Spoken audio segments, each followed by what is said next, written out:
Lars Sullivan returned on SmackDown on night one of the WWE Draft last night. Welcome to the WrestleTalk podcast review of SmackDown of night one of the draft. I am Corporate Chopper. I'm joined by Andy Datson. And the first thing we're going to be talking about today is Lars Sullivan coming back. This took place kind of on the middle of the show where we had a kind of a random throwaway match of Miz and Morrison versus Jeff Hardy and Matt Riddle. The match itself between them was about 2 minutes long, and they squeezed about 10 minutes worth of match into that 2 minutes. But Matt Riddle won. Okay, who cares? But as they were celebrating with Jeff and Matt, out came Lars Sullivan out of nowhere, really. Came back and just beat up everybody. Hardy, Riddle, Miz. Morrison was like attempting to save Miz, but then backed out. And then, Sullivan just stood tall looking angry. Yes, with a new beard. Yeah. So the last time we saw him, I believe, was about a year and a half ago. It was, I believe, at Super Showdown. Or it was a Saudi show, I'm pretty sure, against where he faced all three members of the Lucha House Party. Yes. And then he did the same thing on Raw and got injured. That's right. Yes. So he injured his leg, and for a long time, we were like, okay, well, he's going to be out for a while now. And he's always been a controversial character. What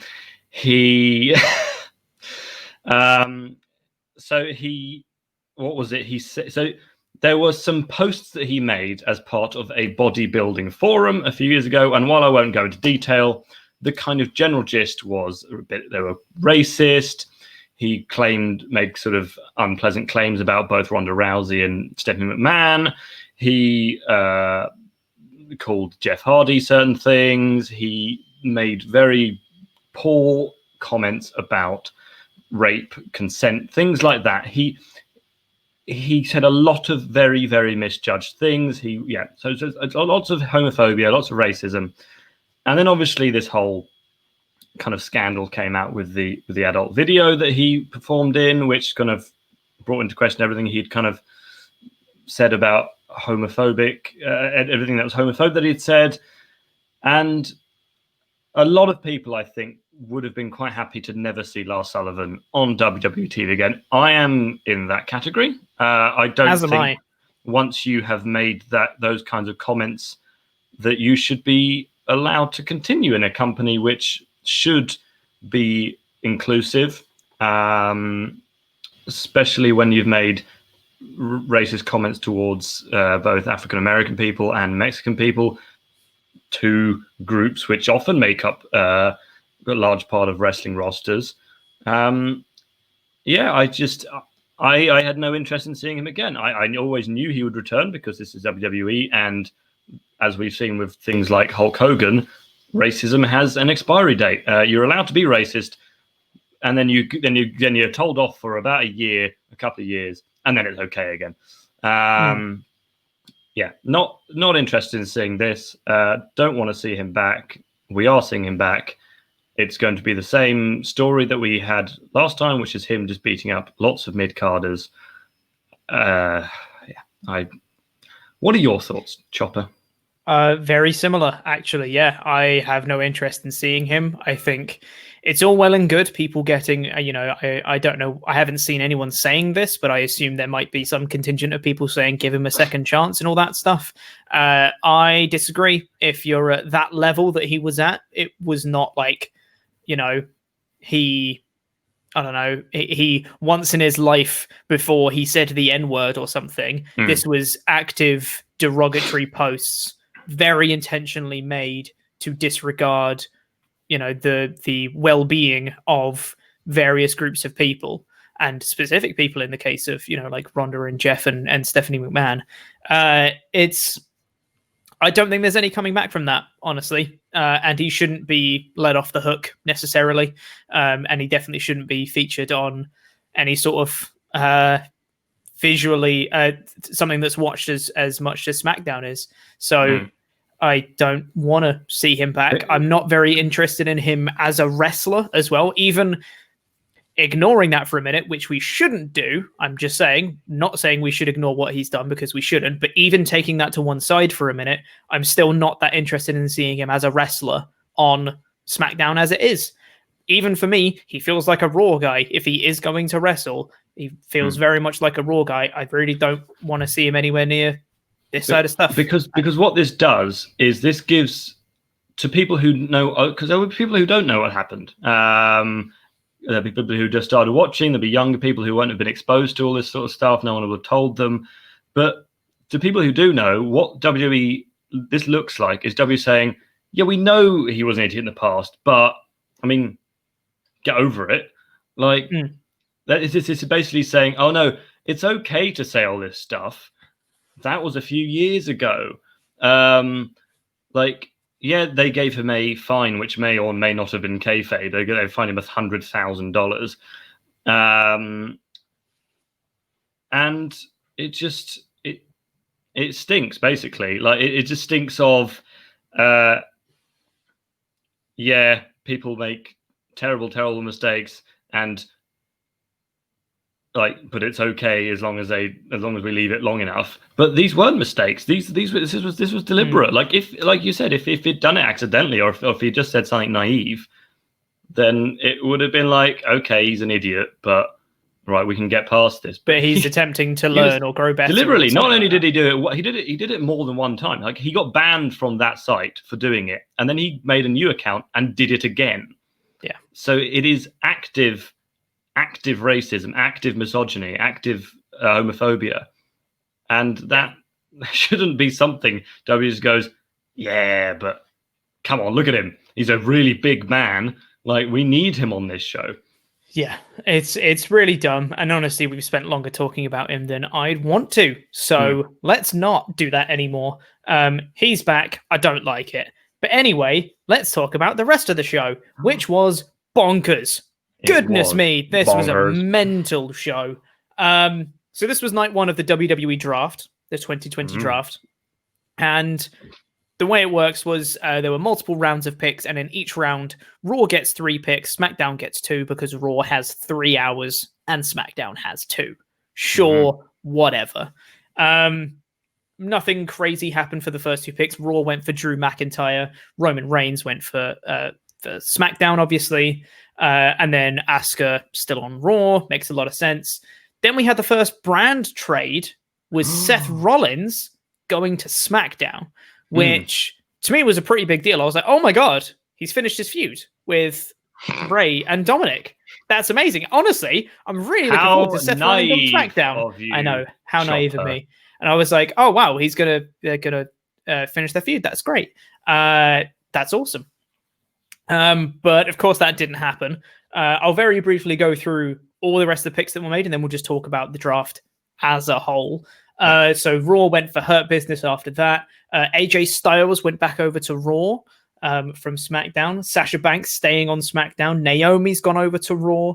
Bianca Belair has been moved over to SmackDown. Nia Jax and Shayna Baszler staying on Raw, though as Michael Cole mentioned to us, they can technically be on any brand because they're women's tag team champions.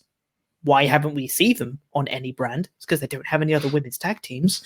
And then we had Ricochet staying on Raw, Jey Uso staying on SmackDown, Mandy Rose on Raw, Dominic and Rey Mysterio coming to SmackDown, Miz and Morrison going to Raw. And then we had like the most interesting part of it, which is probably the bit we're going to talk about most after this, which is Kofi Kingston and Xavier Woods being drafted to Raw. Kofi the Kingston. Did I say that? Kofi Kingston. Yeah. Kofi Kingston and Xavier Woods being drafted to Raw, and Big E being drafted to SmackDown. Oh no, the New Day have split up. Dana Brooke went to Raw. Otis, without Tucker, went to SmackDown, but then Angel Garza went to Raw. So Tucker was left undrafted, which means he gets to pick his brand. So he's probably going to pick SmackDown, right, and stay with Otis. Yeah, but so from a kayfabe standpoint, yeah, there's a lot to talk about from a kayfabe standpoint on this show. You've got them picking like Roman Reigns and obviously all that sort of stuff as you would expect. Yeah.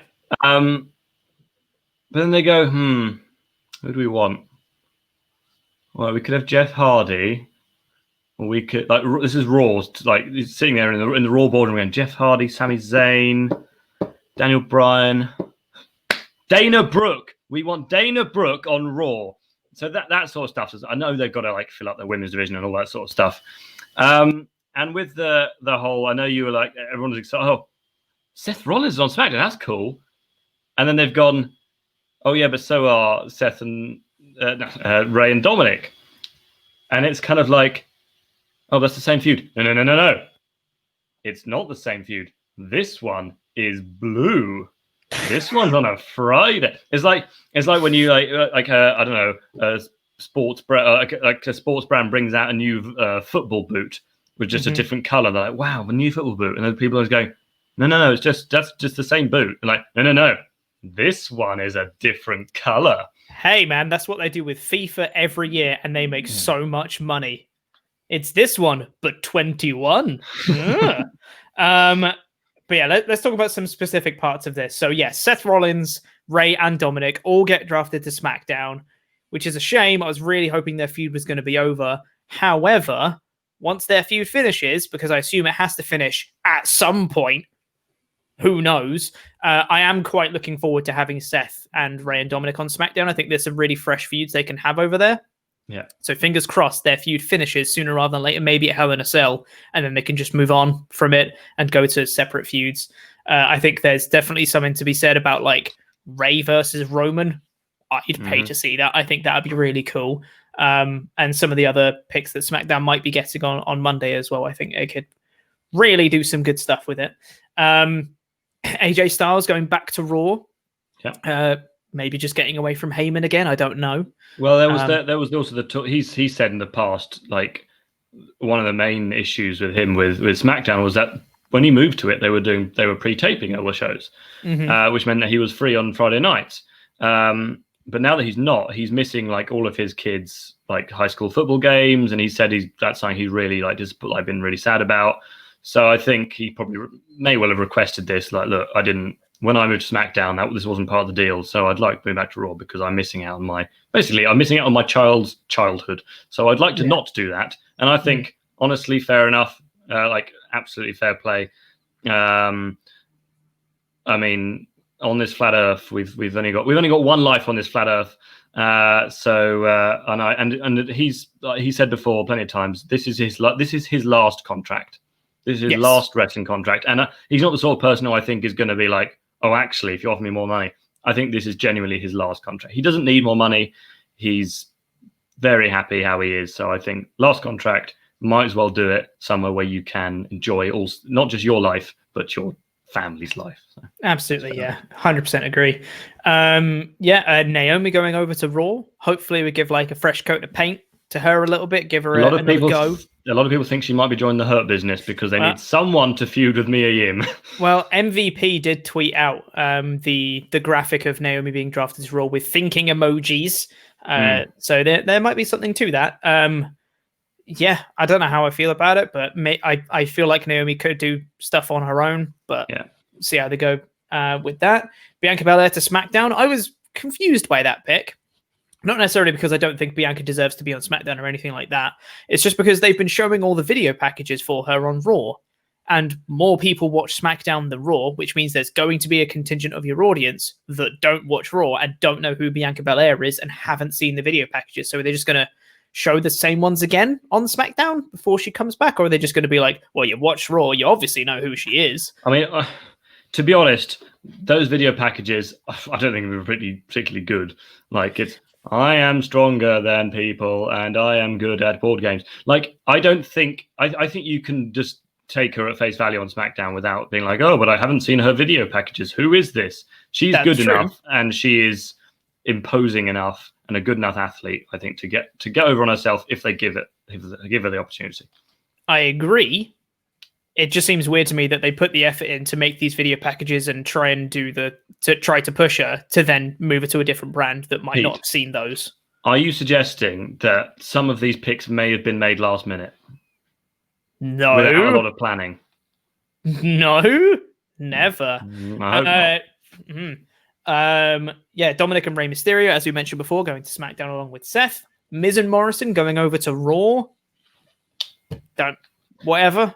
Well, they're trying to get Raw to be the best brand because obviously Miz, there's the Miz factor. It's true, yeah. Miz is someone who gets drafted in every single draft because they're like, crap, SmackDown's been better since he went there. Let's bring him back to Raw. Oh, Raw's been better since he got here. He always seems like the kind of guy where they're like, well, we need some people to change brands, but we can't have any like the top champions or any like the main eventers changing the brand. So we'll go Miz. It seems impactful to have Miz change brand, but it's not. I hope this opens them up to a like. I know lots of tag teams are splitting, but I think if one tag team needs to split, it's them for the good of John Morrison more than anything. Because John Morrison is so good. He is still. But you wouldn't know that if you've been watching SmackDown for the last 2 months because all that's happened is that he just keeps losing to Otis. That match he had against Matt Riddle was so good. So good. And it's like, wow, he has that amount of talent and you're just not using him. That's mental. We'll talk about one more and then we'll talk about the big one. Otis being drafted to SmackDown and not Tucker was weird. I didn't get that. In kayfabe, you have the option to draft Heavy Machinery as a team, and you don't. Why? I don't get the point of doing that. If you want to have Otis be a singles guy, you can split them up. Just draft Heavy Machine, and then you've got Tucker as well. Like it was like Luke. Was it Luke who drafted Walter? Yes, and not Imperium. Not Imperium. Yeah. It'd be like going, I want Bobby Fish. Yeah, it's just strange. Like, why wouldn't you take more people when you could? Yeah. And speaking of not taking more people when you could, here comes the big one. Because, okay, we'll dive into this now because New Day came back on this show. Kofi Kingston and Xavier Woods returned on this show after Big E had his match with Sheamus, which we'll get into later. He had his Falls Count Anywhere match, and then they came back in a backstage segment being like, we're back, we're awesome, New Day, etc. I'm so glad we're all back together. And they said, we want the SmackDown Tag Team Championships. And then Stephanie McMahon said, well, you can get a shot later tonight. I was like, wait, what? They're not going to have a number one contenders match or anything through their history. There are no other tag teams to have another one contenders match. Lucha House Party are right there. No one. They just faced them for the titles. Exactly. So there's no rematches in WWE, Pete. Oh my god, I hate this. I hate everything about this. They said they wanted a shot. Steph said, well, later on tonight they're gonna get one, and wouldn't you know it, they won. Cesaro and Nakamura versus New Day was a really good match, and I really enjoyed seeing Xavier Woods back in the ring. His hot tag sequence was really good. Yeah. Really, really like Woods and Kingston. He's been out for almost exactly a year. Yeah, it was back in November, I think, last year where he got injured. So really cool to see him back. Really like him as an in-ring performer. I've been generally watching a lot more up, down, down recently. Just to spend some time with him. Really he's a good man. Really cool to see him back. Cool to see Kofi back. And in some ways, I get why they're doing this. I get why they're doing the split, but why would they do it like this? This doesn't make any sense in kayfabe. Like you said, okay. Why would you take Kofi and Xavier to Raw and then go, it's New Days, Kofi and Xavier's. I feel like there's someone else. No, I'm pretty sure that's it. And then take them over and go, oh, crap, we forgot Big E. Okay, so I disagree with what you said. I don't know why they're doing this split. I don't understand it at all. Because, okay, we'll get to this. New Day win. They win the SmackDown Tag Team Championships. Kofi Kingston and Xavier Woods, new tag team champions, where, hey, everybody's happy. Then it goes to Stephanie McMahon, who does the next draft pick, who drafts Kingston and Woods, and then SmackDown immediately drafts Big E on the next pick. Their reactions to it were fantastic. When they were still in the ring, them just being completely like crestfallen and disappointed, their whole reaction to the whole situation I thought was really, really good. The situation itself doesn't make any bloody sense because you have the option, once again, to draft all three of them. As the New Day, you can draft them all to Raw, but you choose to just draft Kingston and Woods and leave Big E, who then gets picked by SmackDown. In kayfabe, there is no argument for drafting the two of them and not Big E. If you're so adamant that you want to see Big E have a singles run, then you draft Big E, not Kingston and Woods, right? If that's what you wanted to see. If you want to see just Kingston and Woods be a tag team, you're mental, one. And also, you can draft Big E too, because Kofi Kingston was WWE champion while still being part of the New Day. You can still have Big E do a singles run while still being part of the New Day. You do not need to split them up. And if you want Big E to have a heel turn, why? What's the point? Because the only way this makes sense from here on out is if Big E specifically requested that he had, like, says, I want to split from New Day.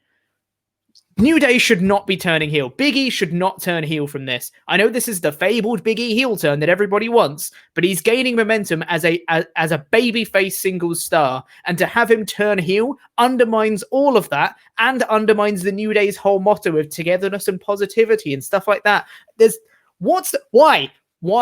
It doesn't make any sense on any level. Yeah. So, like, it's the same thing as I was saying earlier. Like, Raw, SmackDown, people sitting in the boardroom going, "Yeah, it'd be cool if we could keep the New Day." And then the Raw goes, "Oh, we're taking Big Xavier and Kofi," and then SmackDown going, "Oh crap, the thing is, we really wanted Big E. It's the shame they've taken the New Day." And they go, "No, they've only taken those two." And they go, "What? Well, all right, well, fine, we'll have Big E." So that doesn't make any sense. Also, what happens to the tag belts? I don't know. The SmackDown Tag Team Championships. SmackDown. Is that a network special?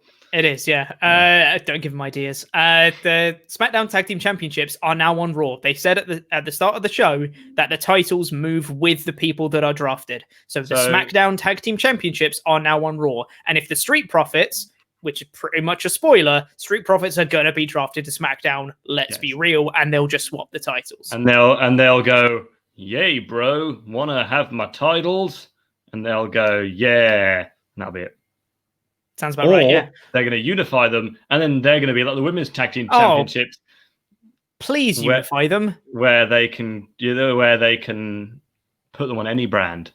Please unify them. You do not have enough tag teams. You're splitting them up left, right, and center. And now you've just got rid of another one. Even though you've still got Kingston and Woods, you had 3 tag teams in one stable. Because you could have had Kingston and Big E. You could have had Woods and Big E. And you could have had Kingston and Woods. That's 3 different tag teams. And now you got one. There are now the tag teams that are now left in SmackDown. Heavy Machinery, Lucha House Party, Cesaro and Nakamura, well, technically, Dominic and Ray. Technically, it's just Otis. There's no Heavy Machinery because Tucker didn't get drafted. Yes. Let's assume Tucker will go. Okay, well, I'll go to SmackDown. I'll go to SmackDown. Then that's all right. Yeah. You've got 4 tag teams in SmackDown, and on Raw, which is more than they normally have. And on Raw, assuming Street Profits, let's assume Street Profits go to SmackDown. They'll have Angel Garza and Andrade. Nope, they're not a team. Okay, no, they split up. They'll have the New Day. They've got New Day, Miz and Morrison.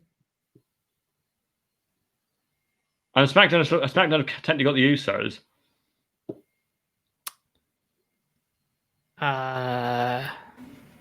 The B team? No, Curtis Axel got released.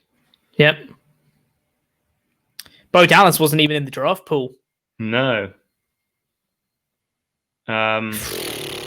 Yeah, it's a sorry state of affairs. They really need to unify the tag belts. Is what They've got 2 tag teams on Raw.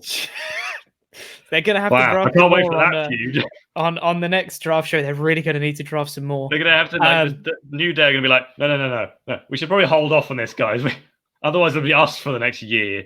Yeah. Good God. Unless UE get, or like, unless a bunch of NXT tag teams, and NXT hasn't got that many tag teams either. The NXT tag team titles weren't even defended at the most recent takeover because all the best tag teams are stuck in Canada or stuck in the UK. Mm-hmm. So. Yeah. Sorry state of affairs with that. And I don't get this New Day split at all. It doesn't make any sense. Kayfabe or otherwise, it doesn't make any sense. There's no point to the split. You shouldn't be turning Big E heel. As much as I think a heel Big E could do some fantastic work, he's so good as a babyface right now, and he's gaining a lot of momentum as a solid babyface competitor, and I want them to stay as the New Day. They've been the New Day for like 8 years now, or however long it's been. It's been a long time they've been the New Day. Just keep them forever.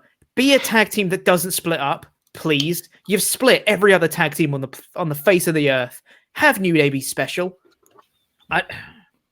Just really grinds my gears.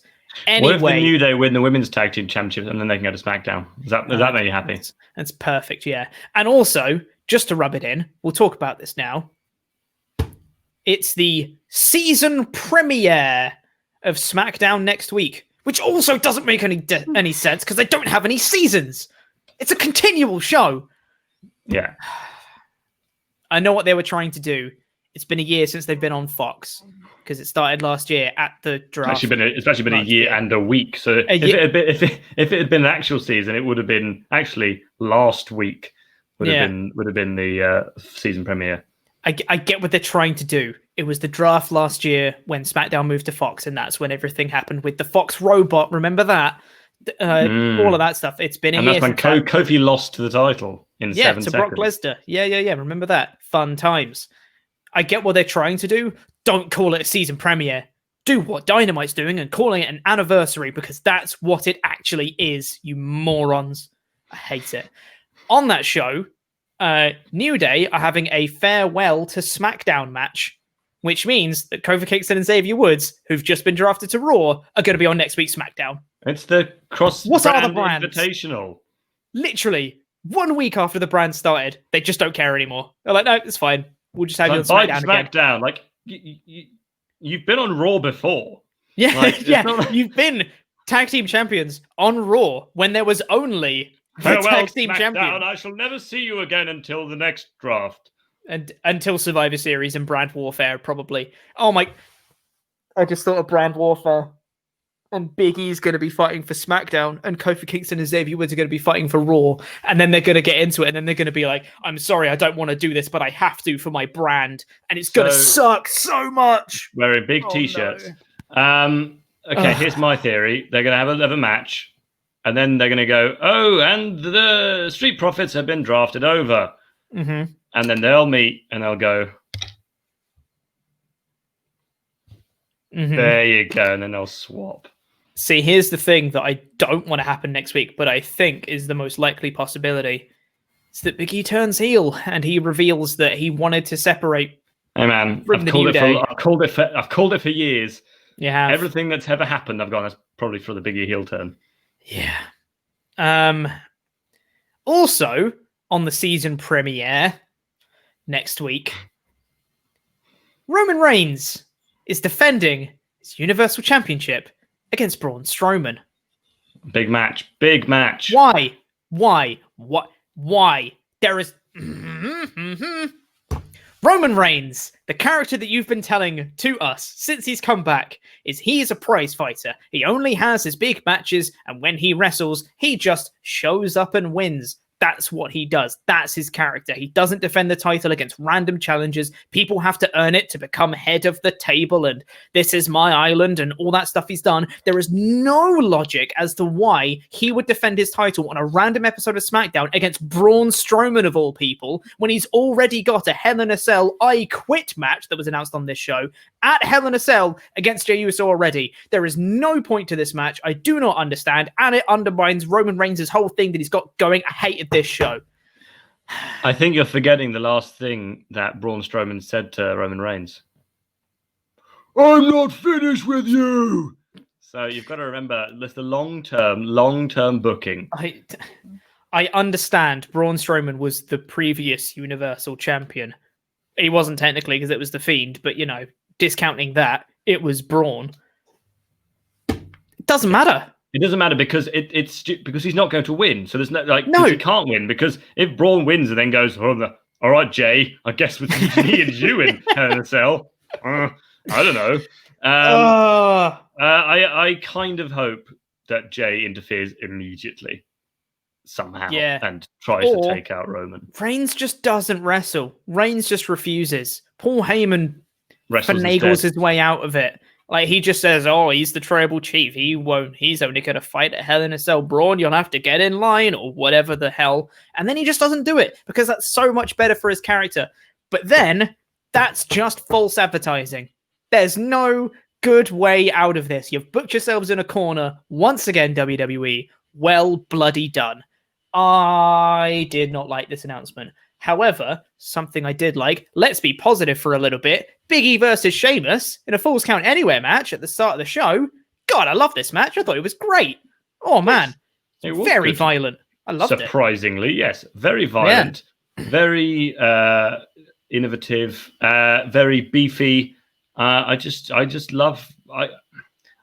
That's my issue. I love watching Big E as a single star. So in that sense, I'm like, okay, cool. He's a single star now.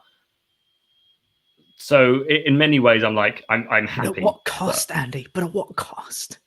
Yes. All right. Thanos or whatever. Who Thanos' child? the green one, Gamora. Everything. Is it Gamora? Yes. Well done. Proud of you. You've been watching MCU. Yes, there was lots of weapons in this match. Lots of kendo sticks. Yeah, they got messed up pretty bad. They got to the backstage area, and Sheamus had some flour and eggs that were lying around. Pancakes, mate. Threw them on Big E. All we need is a bit of milk. Yeah, and then they went out to the parking lot. Both of them got put through a windshield on a car. On and off cars, Sheamus tried to put Big E into the trunk of a car, tried to shut it on his arm, but he managed to stop him. Really cool ending spot, which was a big ending off a car through a table on the outside. Love that. And then, yeah, Big E picks up the win. Really good. Bit bloody. Both of them seem to get cut up pretty bad. One of the best things about Sheamus is how pale he is, because you can really see how hurt he is, how the bruise and the welt and the blood really shows up on his skin. So to anyone who goes, oh, but it doesn't hurt, does it, when you wrestle? Watch this match and you'll see just how much it hurts. Yes, exactly. After that, we had a promo from Jey Uso and Roman Reigns. He came out and just be like, "Big dog, talk to me." Woof, and woof. then Paul Heyman says no.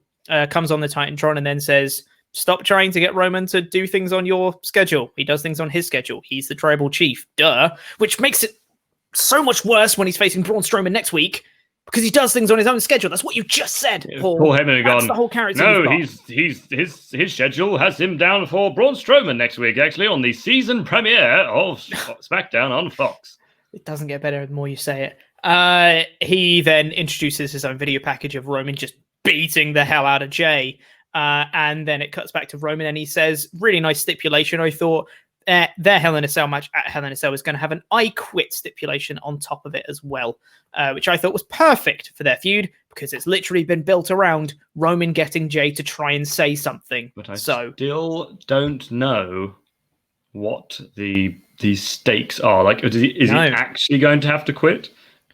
I don't know. He's going to have to quit the family. Or will he have to become Roman's henchman? I hope not. He doesn't need one. I had a dream about this feud last night. Oh no! My brain fantasy booked Jey being moved to Raw. Mm-hmm. Them going, well, we can't have this match anymore. How are we going to do this? And then out came Jimmy to be like, my brother's had to go. It's now my turn to take down the tribal chief, Uso. In my head, I woke up and went, that's not the worst thing they could do, but I don't want to see that. I'm also pretty sure that Jimmy's still injured, and he's also not part of the draft pool Friday night. So my brain didn't know that. My brain did know that, but my unconscious mind during sleep was like, I'm a genius. Yeah, totally. He's still saying there's going to be consequences in this match, but we still don't know what they are yet. We had a few more picks. We had AJ Styles saying he should have been the first pick for Raw, etc. We had that Miz Morrison and Hardy Riddle match, and Lars Sullivan came back. Some more picks. Then we had time to get negative again, everybody. It's Sasha Banks versus Bayley for the SmackDown Women's Championship. Okay, so this match has been building for an awfully long time. Even speculation that they were saying, it could even go ahead and main event WrestleMania. There's been the whole story for it. It's been building to that. Didn't main event WrestleMania. Didn't main event a Big Four. Didn't even main event a pay-per-view. Didn't even main event SmackDown.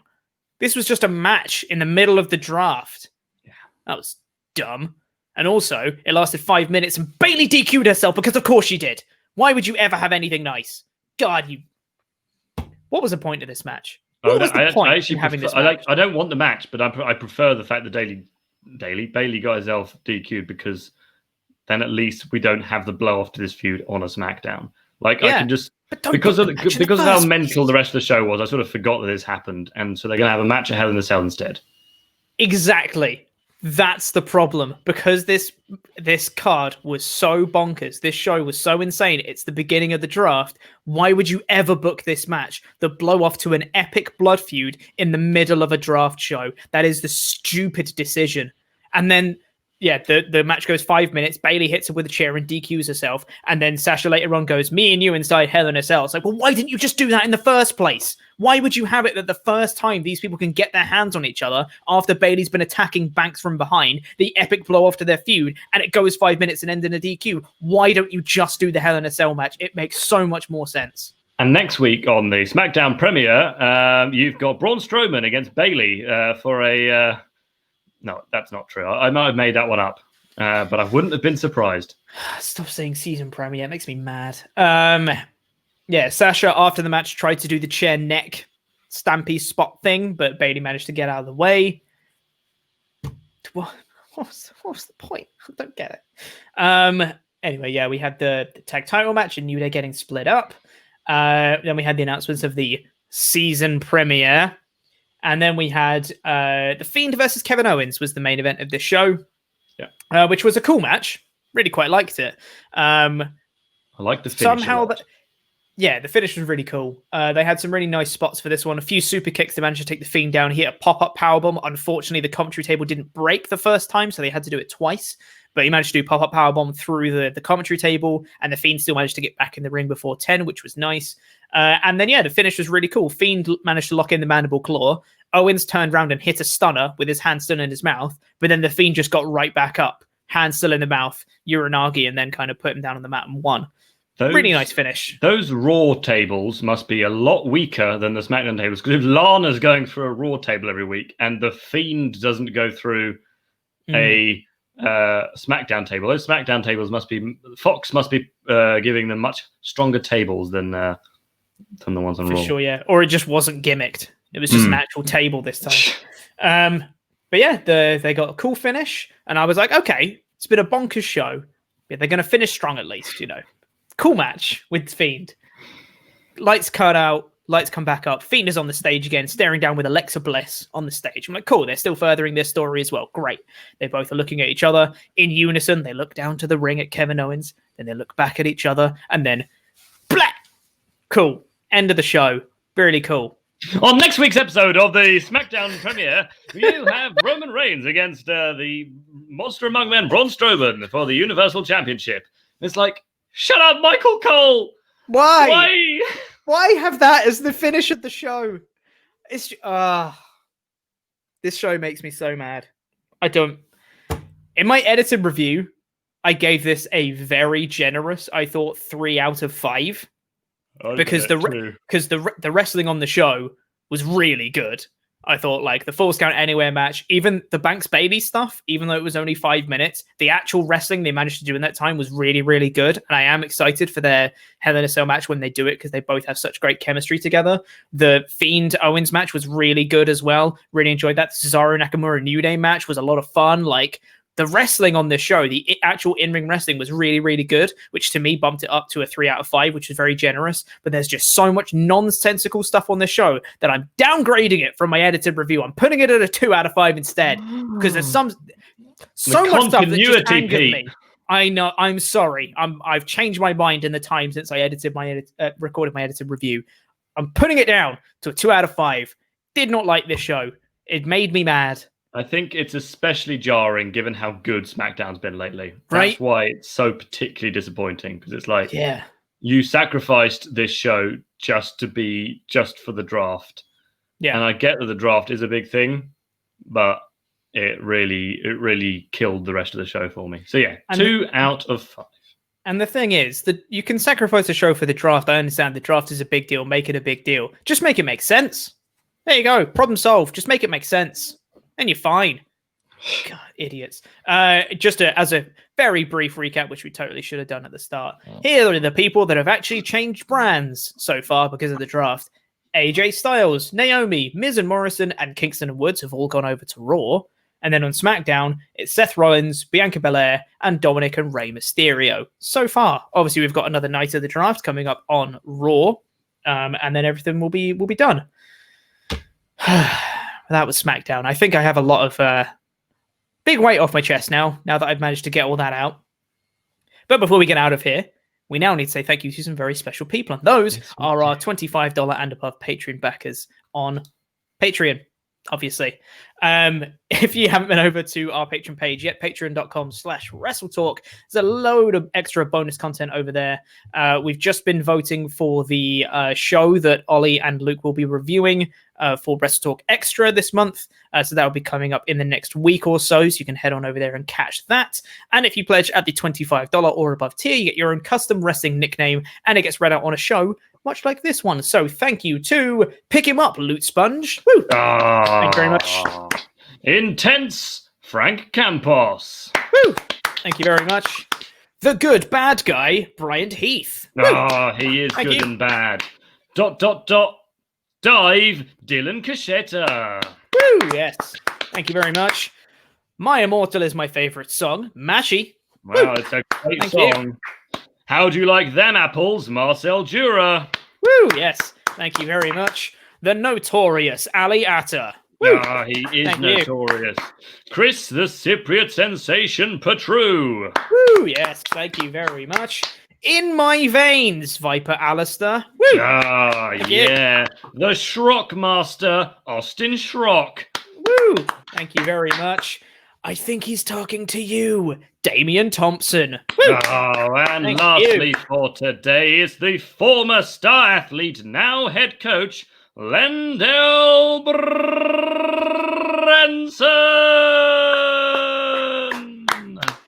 Thank you very much. Were you planning that out just as I was introducing the patron shoutouts? Were you looking at the shoutouts to see how you could roll your R on the last one? Yeah.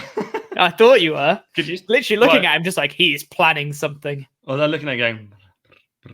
Yeah. Branson? Branson. Anyway, please press the videos that have just appeared on the screen to catch up with the latest awesome WrestleTalk things, and the button in the middle that will make you become a pledge hammer on Patreon. I have been Corporate Shopper. This has been Randy Andy Datson, and that was SmackDown.